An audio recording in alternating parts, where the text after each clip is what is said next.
Market ने जो all time high लगाया है, क्या वही ऑल टाइम हाई कल भी लगाया जा सकता है? पिछली बार निफ्टी ने जहां पर रेजिस्टेंस लिया था, बिल्कुल उसी पॉइंट पर आज भी वो खड़ा हुआ है। क्या कल उस रेजिस्टेंस को तोड़ करके निफ्टी सपोर्ट बनाती है, या फिर यहां से हमें थोड़ी करेक्शन देखने को मिलेगी? ये सारे ही जवाब और बहुत सारे जवाबों के साथ हम इस वीडियो में बात करने वाले हैं। Hello everybody, my name is Madhu Bansal and I am a SEBI registered research analyst, founder of Finberg। हम इन वीडियोस के थ्रू हर रोज ये जानने की कोशिश करते हैं कि अगले दिन जिसकी एक्सपायरी है उस पर्टिकुलर इंडेक्स में क्या होगा। तो आज जानते हैं कि मिड कैप निफ्टी में क्या होगा। वीडियो शुरू करने से पहले, एनालिसिस शुरू करने से पहले हम ये पता लगाते हैं कि हम कौन से 3-4 बातों का जवाब हम देने वाले हैं इस वीडियो में। तो सबसे पहली चीज कि जो हमने कल का प्रिडिक्शन किया था, यानी कि आज हम संडे में हैं, तो जो हमने फ्राइडे का प्रिडिक्शन किया था तो वो कैसा गया, एक्यूरेट गया या इनएक्यूरेट गया? कल जो इंडेक्स है मिड कैप निफ्टी है, उसका प्रिडिक्शन कैसा जाने वाला है? कहने का मतलब है कि क्या वो अपना ऑल टाइम हाई क्रॉस करके ऊपर जाने वाला है, या फिर उसमें कुछ गिरावट हमें देखने को मिल सकती है? क्योंकि आप देखेंगे कि मिड कैप निफ्टी भी अपने रेजिस्टेंस पे, जो कि वो 3 बार टच करके नीचे की तरफ मुड़ा है, वहां पर खड़ा हुआ है 11,800 के करीब। तो क्या होने वाला है मिड कैप निफ्टी में? कुछ स्टॉक्स के बारे में भी जानकारी लेंगे कि कौन कौन से स्टॉक्स हैं हमारे रडार पे कल के लिए, और कौन कौन से स्टॉक्स थे रडार पे हमारे लिए गए हुए कल के लिए, बीते हुए कल के लिए, जिन्होंने अच्छा परफॉर्म किया। तो बिना किसी देरी के हम शुरू करते हैं। अभी तक हमने कुल 13 वीडियोस बनाई हैं हमारे पूरे के पूरे जर्नी में यूट्यूब के, और 13 में से हमारे 11 प्रिडिक्शंस सही बैठे हैं जो भी हमने किए हैं अभी तक। तो आप वो सारी की सारी वीडियोस देख सकते हैं, हमारा एनालिसिस समझ सकते हैं कि हम किस तरीके से करते हैं, और फिर आप इस वीडियो को भी अपने किसी भी यूज में ला सकते हैं, जो भी आपका यूज हो। तो शुरू करते हैं।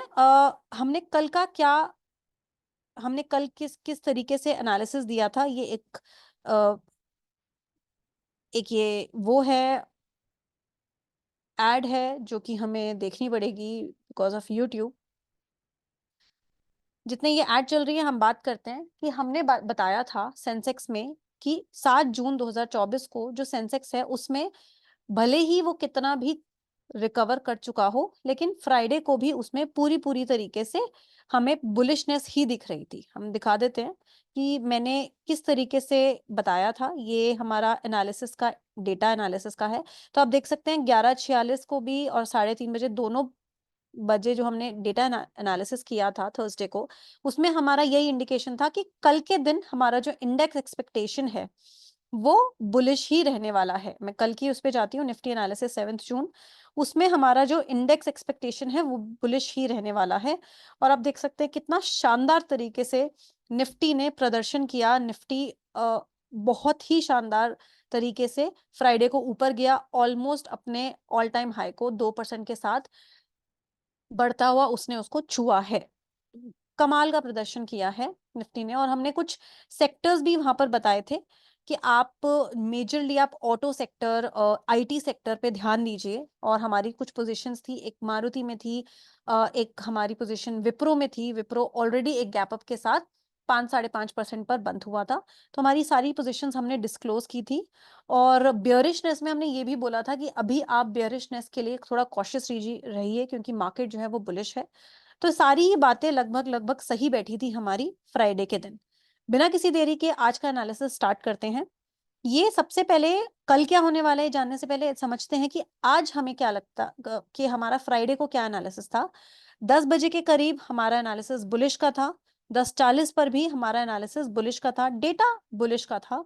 12:50 पे भी बुलिश का था, और मार्केट एंड होते होते भी बुलिश का था। All through out the day data did not change even for once. So our data remained positive all throughout the day. हमने 4 टाइम फ्रेम्स लिए हैं, यूजुअली हम 2 से 3 टाइम फ्रेम्स लेते हैं, बट क्योंकि हम काफी इसको क्लोजली ट्रैक कर रहे थे तो हमने 4 टाइम फ्रेम्स लिए, और चारों टाइम फ्रेम्स में जो डेटा है वो एब्सोल्युटली बुलिश आया। कल क्या हमें उम्मीद है कि कल किस तरीके से मिड कैप निफ्टी परफॉर्म कर सकता है? तो हमने 2 टाइम फ्रेम्स लिए, 3 बजे और 3:30 बजे, जिससे हमें एक क्लोज लुक पता चलेगी कल किस तरीके से मिड कैप निफ्टी ओपन हो सकता है। तो क्लियर कट दोनों डेटा से हमें बेयरिशनेस ही इंडिकेट हो रही है कि मिड कैप निफ्टी में कुछ ना कुछ तो कल हमको थोड़ा बहुत करेक्शन देखने को मिल सकता है। फिर वो करेक्शन कितना होगा, क्या होगा, वो थ्रू आउट द डे हम अपने एनालिसिस के थ्रू आप लोगों को बताएंगे। लेकिन कल मॉर्निंग सेशन में जब मार्केट ओपन होगी, मिड कैप निफ्टी ओपन होगा, तब आपकी जो पोजीशंस हैं वो ऊपर ना होने की बजाय नीचे की तरफ होंगी, तो प्रॉफिट होने के ज्यादा चांसेस है एज कंपेयर टू बुलिश होने के।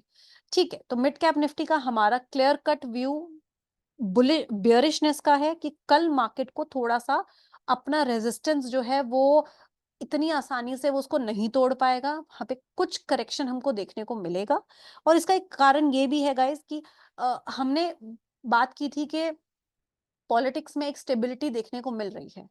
अब इस स्टेबिलिटी जो है उसको मार्केट ने डिस्काउंट कर लिया, पिछले 3 दिन में मार्केट ने डिस्काउंट कर लिया। आज श्री नरेंद्र मोदी जी ने अपना ओथ भी ले लिया है, तो एक स्टेबिलिटी जो थी वो मार्केट ने ऑलरेडी डिस्काउंट कर ली है। तो अब थोड़ा सा करेक्शन जो है वो अगर आ भी जाता है तो बहुत बड़ी बात नहीं है। अगर आप चार्ट भी देखते हैं तो चार्ट में भी आपको क्लियर कट दिख रहा है कि यहाँ पे कितना अच्छा रेजिस्टेंस है। एक बहुत अच्छा रेजिस्टेंस आपको यहाँ पे देखने को मिल रहा है निफ्टी में भी। और मतलब निफ्टी का फिर भी थोड़ा सा एक अपसाइड है, लेकिन मिड कैप निफ्टी एब्सोल्युटली अपने रेजिस्टेंस पे। आप देखिए 27 मई को, 4 जून को और अब 7 जून को, तीनों बार मिड कैप निफ्टी ने इस लेवल को क्रॉस करने की कोशिश की। इनफैक्ट 3 जून को भी, लेकिन उस लेवल को बहुत अच्छे से वो क्रॉस नहीं कर पाया। तो कल कुछ उम्मीद है करेक्शन की, तो आप कॉशियस रहिए, आप अपनी पोजीशंस को अकॉर्डिंगली बनाइए। बात करते हैं कि कल कौन कौन से स्टॉक्स थे। तो जैसे हमने बोला कि हमारा विप्रो में पोजीशन थी, मारुति में पोजीशन थी, और हमने ये भी बात की थी क्लियर कट कि हमें लगता है कि oil and gas sector as a sector थोड़ा सा बेरिश है। तो आप oil and gas as a sector, क्योंकि मुझे लगता है बेरिश है, तो आप उस सेक्टर को अपने ऐसा नहीं है कि आप उसमें इन्वेस्ट मत कीजिए। सेक्टर बेरिश है इसका मतलब ये नहीं है कि उसका कोई स्टॉक अच्छा परफॉर्म नहीं कर सकता, बिल्कुल कर सकता है, बट मैं उस पर्टिकुलर सेक्टर से दूरी बना के रखूंगी, क्योंकि मुझे ऐसा लगता है कि अपॉर्चुनिटी दूसरी जगह इससे ज्यादा अच्छी मुझे मिल जाएगी। तो कौन कौन से स्टॉक्स हैं कल के लिए? अभी भी मैं आईटी पे पॉजिटिव हूँ, अभी भी मैं फार्मा पे पॉजिटिव हूँ, ऑटो पे मैं पॉजिटिव हूँ बिकॉज ऑफ सीजनैलिटी। ये बात मैंने ट्विटर पे भी बताई हुई है, और मैं रियलिटी पे भी काफी पॉजिटिव हूँ। रियलिटी सेक्टर से डीएलएफ, फार्मा से बायोकॉन, और आईटी से ओएफएसएस, ये मेरे कुछ पिक्स हैं। जरूरी नहीं है इनमें कोई भी पोजीशन बने कल, क्या पता मेरे एंटायरली डिफरेंट स्टॉक्स हों जिनमें मेरी पोजीशंस बनेंगी कल, या फिर जिनमें मैं रिकमेंडेशंस दूंगी कल as per the data, opening data. But क्योंकि फ्राइडे एंड की मार्केट इस तरीके से थी, तो मैं इस तरीके से आपको बता रही हूँ कि ये मेरे स्टॉक्स हैं। बेयरिश में अगेन ऑयल एंड गैस का ही मैंने लिया है। कुछ मेटल स्टॉक्स भी मुझे इंटरेस्टिंग लग रहे हैं, बट मैंने इसमें अभी नहीं डाले हैं, क्योंकि मुझे ऐसा लगता है कि मेटल स्टॉक्स में अभी थोड़ा सा और डेटा बनना चाहिए एक श्योरिटी के लिए, तो इस वजह से वो वाले इसमें इंक्लूड नहीं किए हैं। ठीक है, तो एक बार कंक्लूड कर लेते हैं कि हमने क्या क्या डिस्कशन किया है। कैसा गया कल का प्रिडिक्शन? एब्सोल्युटली एक्यूरेट गया। कल मिड कैप निफ्टी को लेकर के क्या लगता है? मिड कैप निफ्टी को लेकर के बेरिश लगता है। कल किस तरीके से स्टॉक्स ने परफॉर्म किया? एक हमने रिलायंस में भी बुलिश पोजीशन दी थी early morning, and that also perform exceptionally well. Everything went well. देखिए, I am not some genius, market is very kind, market is extremely kind these days. आप अपनी पोजीशन को मार्केट की अलाइनमेंट के साथ रखते हैं, ऊपर जा रही है मार्केट तो आप उसी तरीके के स्टॉक्स निकालते हैं जो ऊपर जाने के लिए रेडी हैं, तो आप सेफ रहेंगे। नीचे जा रही है मार्केट, उसके अकॉर्डिंग स्टॉक्स निकालते हैं तो आप सेफ रहेंगे। बस इतना करना है, बहुत ज्यादा जीनियस नहीं है हम, बहुत ज्यादा आपको एक्स्ट्रा काम नहीं करना, बस आपको अपनी कैपिटल सेफ गार्ड करनी है। सबसे पहले कैपिटल सेफ गार्ड करेंगे, उसके बाद ही आप पैसा बना पाएंगे। तो everything went well even with the portfolio of stocks that we had yesterday. कल भी हम अगेन आईटी के लिए पॉजिटिव हैं, फार्मा के लिए पॉजिटिव हैं, ऑटो के लिए पॉजिटिव हैं ड्यू टू सीजनैलिटी, एंड कहीं ना कहीं हम मेटल और ऑयल एंड गैस से थोड़ी सी दूरी बना के रखेंगे। हो सकता है इसकी पोजीशंस चेंज हो जाएं, बट अभी के लिए जो हमारा एनालिसिस है उसके अकॉर्डिंग हम इसकी दूरी बना के रखेंगे। Thank you so much guys for joining this session, this video. I hope you really enjoyed it.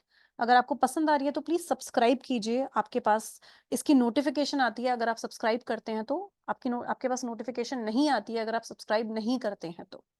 Thank you so much for joining.